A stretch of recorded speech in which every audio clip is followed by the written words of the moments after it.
Pemirsa, Jakarta sebagai ibu kota negara menghadapi banyak problematika, mulai dari kemacetan, polusi, hingga ketimpangan sosial.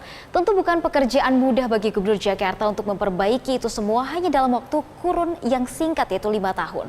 Lalu bagaimana dengan pencapaian Gubernur Anies Baswedan yang masa jabatannya akan berakhir dalam hitungan hari ini?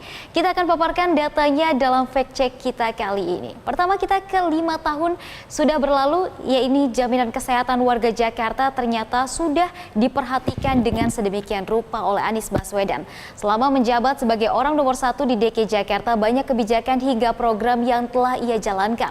Satu di antaranya adalah ruang lingkup kesehatan. Berdasarkan data Pemprov DKI Jakarta, sebanyak 98,54% warga ibu kota sudah menjadi peserta jaminan kesehatan nasional, di mana Pemprov DKI memberikan subsidi sebesar 4,7 juta anggota premi JKN.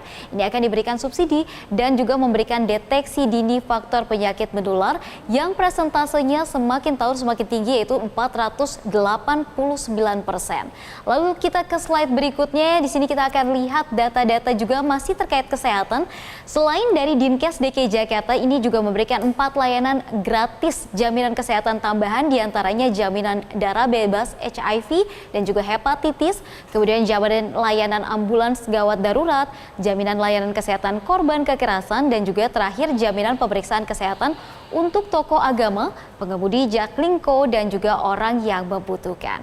Kita lihat atau beranjak ke ruang lingkup pendidikan di sini. Di bawah kepemimpinan Anies Baswedan, akses pendidikan di DKI Jakarta atau di ibu kota ini dibuat merata, di mana kartu pintar atau Jakarta Pintar Plus telah menyasar 800.000 peserta didik dengan jumlah uang bantuan yang diberikan sebesar 200 sampai 450.000 per siswa per bulannya. Data pun menunjukkan 100% penerima KJP Plus terdaftar sebagai peserta didik, sehingga dana yang disalurkan sudah tepat sasaran. Lalu Pemprov DKI Jakarta juga punya program Kartu Jakarta Mahasiswa Unggul yang dapat diakses di 105 PTN di seluruh Indonesia dan juga di 14 perguruan tinggi swasta di DKI Jakarta. DKI Jakarta juga membangun 10 SMK dengan taraf dan juga peralatan penunjang atau pendukung yang maksimal. Serta yang teranyar adalah pembangunan 4 Net Zero School yang baru kemarin diresmikan oleh Gubernur Anies Baswedan.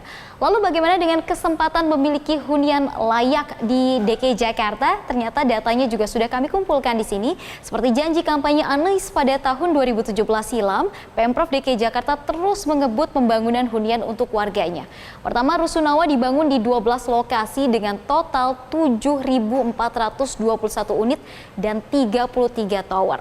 Kemudian ada hunian terjangkau Transit Oriented Development atau TOD, 359 unit alas padu atau rumah sewa berbentuk kos-kosan. Kemudian juga ada 300 rumah padu atau hunian tetap kepemilikan.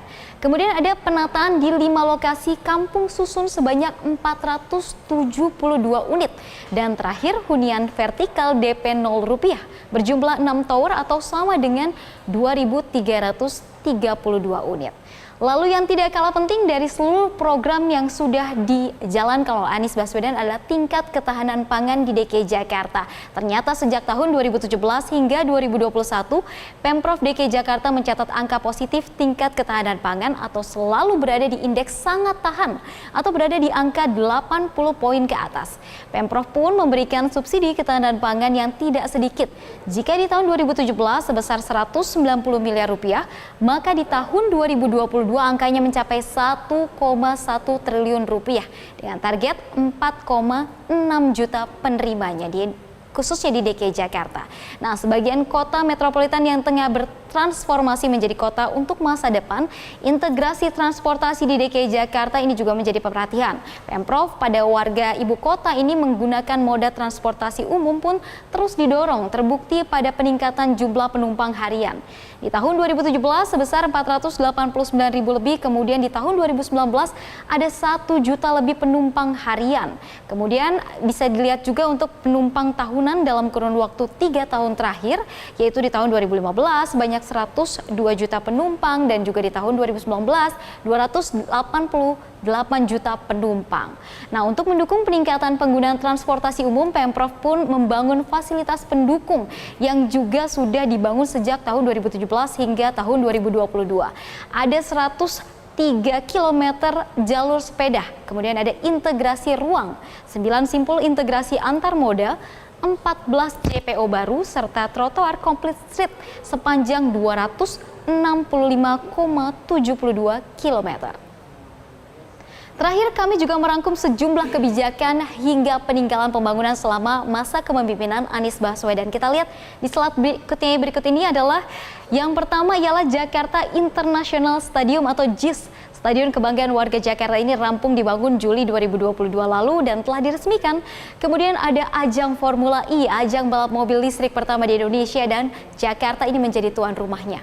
Ada juga kemudian aplikasi Jakarta Kini atau Jaki yang dirilis pada tahun 2019, menjadi aplikasi yang juga memperoleh banyak penghargaan karena inovasi yang dikeluarkan oleh Pemprov.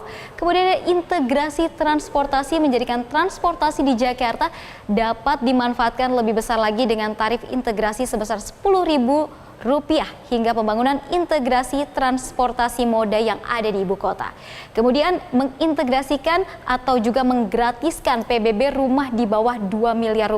Terakhir, Pemprov DKI mendapat opini wajar tanpa pengecualian atau WTP dari Badan Pemeriksa Keuangan selama 5 tahun berturut-turut, yang mana artinya DKI telah memenuhi prinsip good governance.